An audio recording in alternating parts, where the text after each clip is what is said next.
Back to old school. So the last time we were here at Empower Family Chiropractic with Dr. Mike, we took some x-rays, we did a nerve scan, and I was all cocky thinking there's nothing wrong with me and they're not going to find anything. Well, I have a surprise in store for me, and we're going to head on in here and find out exactly what happened and what has transpired.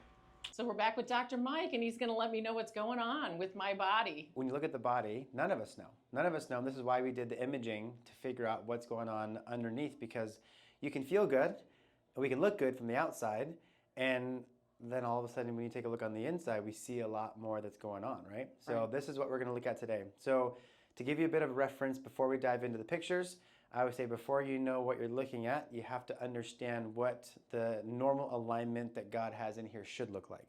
Okay? So when you look at how the body was designed to be, from the neck going down, from the side of your spine, you should see these 3 45-degree angles. Okay? So basically, anatomy says if everything is lined up like this, the spinal cord and the nerves that are inside your spine are going to be flowing smooth. Nothing's going to be kinked. Nothing's going to be stuck. Everything from the brain is going to get to wherever it needs to go in your body. So if you think about it, everything we do that you don't think about is coming from your brain and getting to somewhere. Your heart beating right now, it can only do that if a message from the brain gets into the spinal cord, out through a nerve to the heart. Same thing for digestion, same thing for everything. So that being said, this pathway, think of that pathway as like a highway. And as long as the highway is open, traffic flows smooth, right? Right. If you start missing these alignments, we start seeing traffic jams. Okay. So when the spine, the curve you see here in the neck, for example, if that curve is straightening, that means the spinal cord is getting tighter and more tense, and that basically creates a traffic jam for the signals from the brain to get to the body. So that anything from a really simple symptom all the way to actual chronic disease or some kind of system failure maybe even can happen if you let something go on chronically. What's the right term? Terminally. Long term, right? Yeah. So a good example would be when you see something in the top of the neck here that's out of alignment, common thing you'll see there is like a headache. So when the neck gets straighter, it's like causing a traffic jam in the system, because now that spinal cord is getting stretched. So that makes it harder for the brain to get signals out to wherever it's supposed to get to. So we end up with anything from, like you said, maybe a headache, all the way to something more pervasive or something more serious, more, right? Yes, something more serious. So another analogy I was going to say, another common thing we see, well, like the middle of the neck here, most people, when their neck straightens, that puts all of the middle pressure to the center of the neck. That nerve is responsible for your thyroid. A lot of people have thyroid issues, but have no idea that it could be coming from the nerve being blocked in your neck. So when we start getting people under care, we notice, hey, there's a connection there. So things like that we can see in the body. Because people will go get blood work and they don't realize, I'm a geek, I get into the white papers and stuff, and how when your blood work is normal for the population, not normal for a healthy population. Correct. So when they find out that isn't it the TSH or whatever they are out of whack, so they end up getting given thyroid medication when maybe it was this. Yeah, and again, not to say that there couldn't be stuff going on with it. Right. But this is why I always say, if we know that the organ's overall connection or message is coming from the brain, which is going through the spine, why not check the root first and make sure nothing is blocked there first? And then we work our way out from there. Right. Why always go straight to even a supplement if you don't need to? I'm somebody who believes that if my body is supposed to be doing something, even taking a supplement that forces it is not good. I want to take maybe the cofactors that get it back going or whatever, like for example, peristaltic action. Even when you take natural laxatives or what have you, that you're still not doing yourself a favor, because you're forcing a system in your body that ought to be functioning correctly. So why not go to the root? Well, you think about the word supplement. It's supposed to supplement a good lifestyle. Not leave a bad lifestyle. It's not called a replacement. Does that make sense? So that's the difference, right? Now, so then one more thing to go over. So that from the side, that's why you want to see those alignments there. Now from the front, when we get to the front pictures, if you look at me from the front, my pelvis should be straight across, and my overall spine should be straight up and down this way. Okay. When you see somebody's spine bend this way, you might have heard that term scoliosis. Right. That's what that is when your spine is bending this way, okay? I had some pictures taken a long time ago when I first started bodybuilding. I want to say it was like when I was 25, a long time ago, because I'm 62. But anyway, I had never had, pictures, x-rays taken for the sake of chiropractic care. Yeah. And I had been thrown down flights of stairs when I was little, and man, he was like overwhelmed. He almost was, how people will start to cry when you do adjustments? Yeah. He was so overwhelmed at what I had to have gone through for my body to look like it did. So it's going to be very interesting to me to see where I've come. Well, and I'll tell you, there's some good in here, and then there's some things that need some work. So we'll some concerning revelation. And here's what we'll do. We're going to start with your lower back. Okay. Both views, and then we'll work our way to the top. That's where more problems are than anything I would think, but maybe not. Okay. Oh, I love that. Here we go. So what we're looking at here, this image here is an image of the front of your lower back. So this would be the left side and the right side. So right here is your pelvis. So here's the good part, is your pelvis is perfectly aligned all the way across. Yay. Okay, that's a good thing. Then you'll follow your spine, and if you watch the spine going up, I would say for the most part, your spine is nice and straight all the way up there. I don't see any major concerns with that. What are these? Good question. Oh, those are the metal buttons. Yeah. I just realized the zipper over here. I'm like thinking, those are so uniform. I was going to say, looks like you swallowed a lifesaver or something. But yes, now there's one thing I'm going to point out on this image that I'll reference on the next image, okay? Okay. So when you look here, so your alignment is good going up. Now, right inside the space on the sides of the spine is where your digestive tract sits. Okay. Now, do you see all of the black you see here? And you kind of see blots on this side over here. When you see black like that there, that's indicating that there's some gas or bloating or some fermentation happening in the digestive system, which means that the digestive system is not flowing as well as it should. So typically when I see that, that's when I'll usually ask a patient, whether they expressed it or not, hey, do you experience any digestive issues? And if they do, now we can point out, we see it on there. If they don't feel anything, this is a good indication that, hey, even though you're not feeling it, there's something not functioning optimally with your digestive tract. I'm going to say that it's not like I never have gas or what have you. I'm regular as clockwork for the other stuff that people don't really like to talk about. But I do take a sleep stack at night that includes magnesium.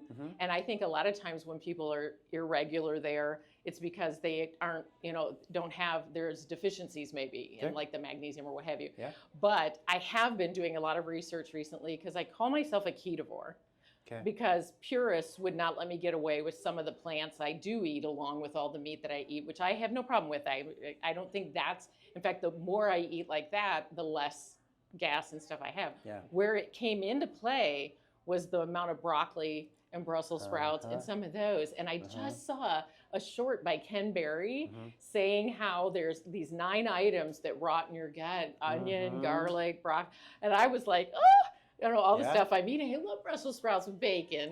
So anyway, I removed those and moved over to like green beans, sauteed in some grass-fed butter and spaghetti squash instead. I got to tell you, I bet if you took my picture right now, that wouldn't be the same. It's interesting, just saying. Yeah, no, that's good to know. Yeah. Now, if you go to this side, this is the side image of your low back. Okay. Now, what you're wanting to see on this, so right now you're at a 29 out of a 45 degree curvature. So what that says, it's not, I wouldn't say it's terrible, but you're close to 15 degrees off of where you're supposed to be. So when you look at this, what you're trying to see is that the spacing in between are your disc spaces. And then if you follow that disc space back, that little hole you see here, that's the nerve hole. So that's where the nerve is coming out. So the greater the disc space, the greater the hole is for the nerve to come out. So when we don't take care of our spine, as that disc space collapses, So then what you'll notice, if you follow them all, they're all really well. And then the hole's coming out really well. Okay. So this is technically your L5. And this would be when people say L5S1 is very common that they hear about. This is your L5 bone, and this is your sacrum. So your L5S1 disc is much smaller than the rest of them. And if you look at the hole for the nerve, that hole is also significantly smaller than the rest of them. Okay. So if I had to give one critique, I would say that L5S1 is a lot more compressed than the rest. So my question would be... I do have discomfort there. Okay. In fact, I wondered sometimes the way it is, if I was having more problems with my kid, you know, because I've had that happen in my youth when I drank more alcohol and what have you, I would have UTIs or whatever. And they talk about how when your kidneys get an infection or when they have issues, it can hurt in your lower back as if you have posture problems or whatever everybody wants to throw at it. But I do have, and I'm like really like annoyed at, like, I don't feel like I'm doing something wrong in that area, but clearly something's going on. There's some extra compression there. And this is where you think about, the best thing I like to tell people is what you're looking at on an x-ray is a reflection of everything you've been through in your life, good and bad. So, well, I definitely have. I was going to say, could you think of some things? Definitely have a few wounds as a child, being thrown down a couple flights of stairs, you know, being beaten and tossed around, was definitely going to do some things. And when I had those previous x-rays, they showed, you know, that they had showed curvature when you looked at the straight behind the back, and that, or this would be like this picture, and more up in the neck and stuff. But yeah, absolutely. And that's exactly what Butterfly Stitches, my book, was about, was those wounds that I received, both physical and mental, emotional, spiritual, have carried with me into adulthood, especially if you don't tend them.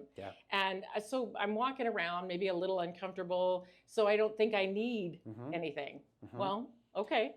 So this is where, and this I would say, like, one of the things to think about with your low back is it's kind of like, think of it from dentistry. If you have a little dirt on your gums, no big deal.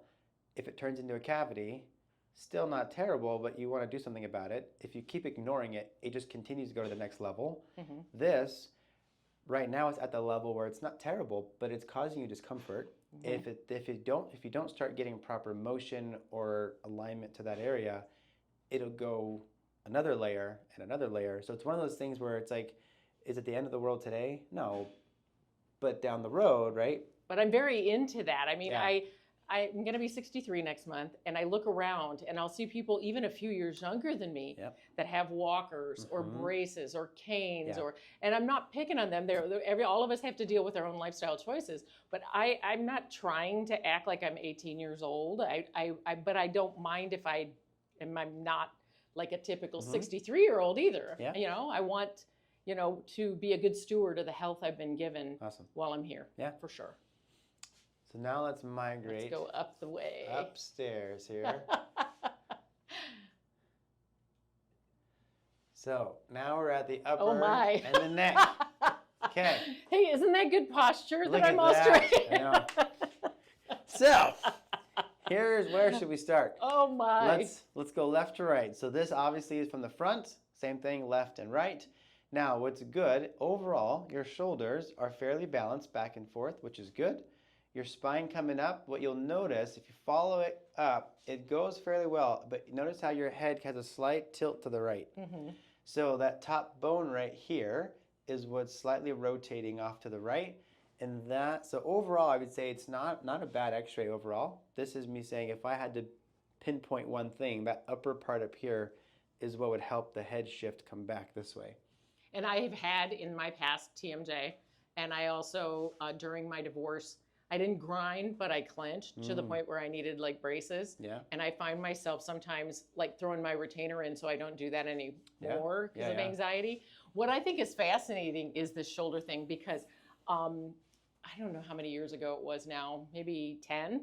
I was working at in a kitchen, and I was bringing an order into the freezer, and I tripped and fell on this shoulder on a frozen concrete floor, and I even had to go for workers' comp, physical therapy and stuff. And this shoulder gives me more problems. And so I feel like I thought for sure something was going to come out. Yeah. Now I don't know with the nerve scan you did. We're going over that at some point. Well, and here's the thing that you want to know is not saying that there's not something wrong with the shoulder. Right. But from an alignment standpoint this way, that's not the problem. Okay. So this is why when you get into it, you want to make sure, are you addressing the root of the issue? Right. And we're not, trying to do something that's not the underlying problem. Right. So from an alignment standpoint this way, it's not a issue this way. Okay. But it could be something more internal with the shoulder itself. To this specific one. Right? Yeah. Now, this next picture, I would say, this guy here, this is going to be the one that probably, of all the pictures, needs the most work. Now, here's why. If you look, remember we said from the neck needs a 45-degree curvature. It's 0. 0. It's not funny. I laugh No, when I know. I'm awkward or That's nervous. Okay. But 0. So I'm like you don't have one in here. Like the hanging skeleton that they made. Yeah. This is here. So here's what's interesting. If you were to take your car into a mechanic, and they do oil, right? Then they do the alignment. If you walked in, he said, "Hey, your alignment is 100% off." Would you drive it out of there? How would I have even driven it to there? Right? And you're like, "Oh my gosh." He's like, as a good mechanic, he's like, I cannot let you leave here like that. And when you look at this, your neck is technically 100% out of alignment. And our bodies, but now I want to use a caveat here. Is it good that it's like this? Obviously not, right? Right. But it also shows like how good God's design is, that even when your neck is out of alignment that far, your body still has the capacity and the ability to adapt and work around to still let you function and still allow your body to work to the point where you may or may not even have suspected that was there. Well, I didn't. Well, I mean, but I will say this, but you don't want to, as you get older, say, oh, I have this and I have that, because I hate people who sit around and that's all they do. Yeah. Because I don't feel like I have like lifestyle stopping things going on. But there are times when like I'm standing for a while doing something and I haven't had to do my pastry chef work in ages. And I'm like, why am I starting to be a little out of breath when I've only been standing for X, Y, or Z amount of time? So I have felt like something like in my core or it, is off for sure. Yeah. Now what's interesting is this next one here that we measure. So this measurement here is what we call your forward head posture. Okay. Oh, okay. So when you look at body, we talk about posture in general. Okay. Your head should technically sit back over your shoulders, which is over your hips, which is over your knees and all the way down. Because as gravity is pulling us down, the more stacked we can be, the better our body can hold gravity. Now they call this the bowling ball analogy, but basically if I gave you a 10-pound bowling ball, roughly the same weight of our head, okay? Me holding that bowling ball close to my body is easy. But every inch I hold that bowling ball out, it gets significantly heavier because of gravity wanting to pull it down. That's how your head works. If my head is stacked here, it's supported. As my head comes out farther forward this way, gravity pulls it down and down and down. And that's how, as we get older, you see people that end up going like this. Yes. And that's how that happens. Is that how this creates too? And all that? That same thing. So the farther forward the head goes, the more the body needs to support it on the backside. And that's when you see people get that kind of a hump on the neck. That's why that happens. So as an example, 33 millimeters is what you're measuring. Ideally, you want to be between 0 and 5. That's not funny. No, it's okay. But 0 to 5 is where you should be. I hate not passing tests. That's okay. Now, oh my goodness. Yeah. Now here's, you mentioned short of breath. Here's an analogy I give people with this. Just for fun, we're going to exaggerate this. But if you have your head back here, versus I want you to push your head forward and kind of down and try and take a big breath. Okay? Now, almost can't. And it stays up here, yes. Which they say for breath work, you want it to stay in your diaphragm. Correct. Clearly. Now put a curve in your neck and pull your head back and then take a deep breath. And it went right down the elevator. Yeah. Excellent. So what's interesting is, what I tell people is just by us correcting the head posture, you're getting more oxygen to your brain. So when people say they feel fatigued, most times it's not that you need that afternoon coffee or whatever it is. Right. What it is that your posture is so bad that you're cutting blood flow and oxygen from the brain, which is making you feel fatigued. Which we don't use enough of to begin with our brain. So we don't need to, assist now we're that. cutting off even more. Well, and then when you sit at a computer for a living, and I do make myself try to get up like every 45 minutes at minimum, sometimes every half hour. Yeah. But it's still, when I'm sitting down, I'm like all the wrong way. I think I catch myself and sit up, but sitting up isn't going to do me any good if my neck is still like that. Yeah. Oh, that's so fascinating. Okay. So then, so we have more here. Well, we're going to turn. Let me see. All right, so now we have your nerve scan. So this is a snapshot in time of how the nervous system is firing, how it's communicating out. So the way that it basically works is as the nerves are sending signals out from the spine, it puts off a certain level of heat. This is measuring how much heat is coming off of them. So an example would be, if you look at this score here, right?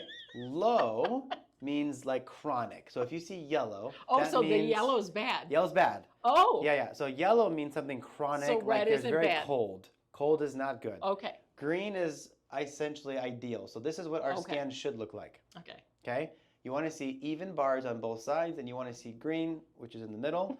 As you move to pink and red, that basically signifies a higher level of stress or a higher level of pressure to the nerve as it's coming off. Okay.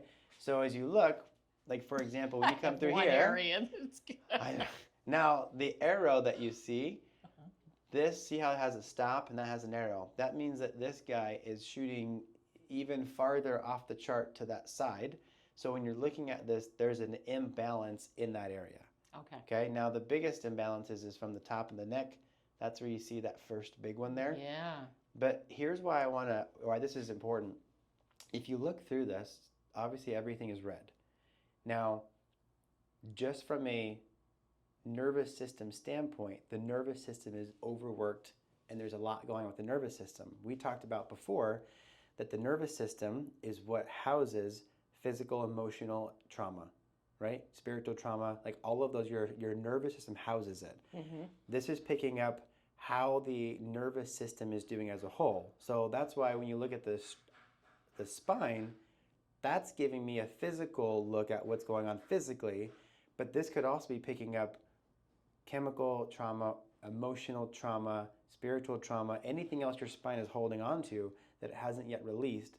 That's what that could also be picking up. Well, and absolutely. Because the reality was, even though I feel like the Holy Spirit was showing me the healing and how to address what was happening to me, it doesn't mean I dealt with it, that I dealt with not like expressing it. I never, my entire childhood, had a doctor look at me except for sports physicals. So nobody ever checked on those kind of things. No, the first time I ever went to even a chiropractor or had any kind of x-ray in that regard was I was an adult. I was in my 20s. So, every bit of that makes sense that if I hadn't addressed them, and now as the Lord has called me to write my story about my wounds and about the healing process, we're getting our eyes opened, or I'm getting my eyes open for sure. Right. That is just wild. I feel like this looks like it's on fire. That's a little flame, because it's like glowing emerald. Like it's inflammation as well. Basically. Yeah. And so there's clearly actual physical things you do to address this. But is there lifestyle? Because you said this could be more than just what physical activity I'm choosing to do. Right. It's like I need to do something to get this racking my nerves under control. Yeah. So the 5 areas that we look at would be we call them the 5 health essentials, right? Right. So as you come in, chiropractic is the main one. And that's us going through getting the nervous system back in balance via the adjustments, any rehab we need to do with your spine to help get it back in alignment. But the other 4 are very important as well. One of them is nutrition. Obviously, what food you put in your body will drastically create or help get rid of inflammation in your body. Also, foods can play a big impact in chemical toxicity, right? Based off of what kind of things you're putting in. Physical movement or exercise is a really big one. We've gotten so stagnant in our years today that the body needs to move. God created us to move, right? So figuring out how to help people move the right way is important. We look at toxins. So toxic exposure is another really big one. You know, that's fascinating about that is for the last 2 years, I have been on a cellular healing journey. Yeah. I got rid of the bad oils. I order from ButcherBox, and I only make my own food. I mean, I don't eat out a lot. Probably the worst toxin I have is alcohol. And then, you know, our water supply is just really, I don't think anybody's ever going to be 100% toxin free. The nanoplastics are there. But I mean, I've taken it out of my cleaning products and out of my beauty products and all of that in the attempt, you know, again, this side of heaven, are we going to be toxin free? So, but that makes it even more interesting that I'm probably on even more so how emotions are cellular, how are at the core of our nervous system. Because even sitting and doing breath work in the morning has this ridiculous impact on me. Big time. Like just 5 box breaths, and I'm sitting there feeling like somebody just took some weight off my shoulders. So something that simple, when I'm dealing with this inside my body, I mean, I'm excited. I'll do whatever I need to do. And that 5th one is the mindset. So the 5th one we talk about is the mindset. And it's the same thing where the way we think and the way we process our thoughts, whatever thoughts are coming in could be toxic thoughts, whatever things we're processing in our mind could be, you know, having an old story that you're telling yourself all the time, or what are you telling yourself, or who are you letting feed into you? I mean, that's such a big area, but that is so big. You know, and I think like the listeners you have, them watching your show is so edifying to them that it's going to be, that's an area where how do I build my mindset? You watch something like what you're putting out, you know? So that's something that's like, when you're looking at these 5 areas, what do I need to stop doing and what do I need to start doing? Right. And that's one of the things you want to look at. I call it the math. In the second book, I talk a lot more about the actual parts of the healing journey. And I talk about the math, the adding of things and the subtracting of things, and how to start. Those are free. You know, a lot of people want to complain that being healthy and healthy lifestyles cost money. And then other people will say things like, well, the hospital will cost you more, or being sick will cost you more. Yeah, but let's get down where the rubber meets the road for some people. You know, we don't have a lot of money. A lot of people are living below the poverty level. But the free stuff you can do is mind-blowing. So let's get on board with at least that. Totally. Totally. I had a lady who basically had a thyroid issue. And to your point, she was living in a trailer, didn't have much money. She said, well, what can I do? I said, get up every morning, get the first sunrise sun in your eyes, go get out into the earth and breathe. Those are all free things you can do. And I want you to pray as you're doing that. And all of a sudden, it was 6 months later, and her numbers were almost to where she was off all of her thyroid meds. All free things that she could do every morning. Absolutely free. Yeah. I mean, we've gotten so far away, especially with our concept of being out in sunlight. You know what I mean? I get it. If you go lay out in the sun for a couple hours and you burn, that's a problem. But I feel almost like sunscreen has done us a disservice, especially ones that are toxic, you know? And then, you know, just like they talk about how when we bathe, we wash off the moisture barrier and we don't get to process the vitamin D that we would normally. And I'm not saying stop bathing, everybody. But I mean, just being cognizant of how our skin is the largest organ we have, and it's an organ of waste elimination, but also things come in through those systems. But yeah, all the free things you can do are mind-blowing if people would just stop for a second. I think they just don't want to be bothered, or they want quicker fixes. Some people don't want to wait 6 months of doing a few good things Well, that's pretty wild. I mean, so like these ones that are 500 and 400, are they irreparable? Listen, you like we talked about, you keep doing, it's the consistency is the factor that most people struggle with, but it's you just do the right things and keep doing the right things, and then the body will find balance. But it's taking those 5 areas we talked about and then just being consistent in them. It's not being perfect in them, but it's just being consistent in them. Okay. Awesome. Well, this has been great. I mean, I came in thinking that I didn't have anything wrong with me, or well, that's a joke by itself, like we have nothing wrong with us, but that I didn't feel like there was something specific in my body that was a problem that was going on. And I mean, I did know I had some inflammation from my recent visit that I talked about. going to my doctor and her telling me that there were inflammation markers. And I was like, I've been getting rid of all my toxins. How can there be? But fear, those emotions that reside in our nervous system and reside in our cells, is exactly, you can't argue with the evidence. So this is awesome. I'm glad to see. That is what I'm in search of. I do my preventive tests every year just so I can understand where I'm at in each of my journeys. I have very real processes I go through for my mental, my emotional, my spiritual healing as well. So understanding how the physical is tied to all of those and the things that I need to do or can do without having to go straight to drugs or without having to just reside in them until I die. There are definitely things we can do, and we're going to go a little deeper into that after this episode, but I will come back and let you know how the things that Dr. Mike is telling me I need to do, how they're turning out. It'll be great to have a follow-up episode.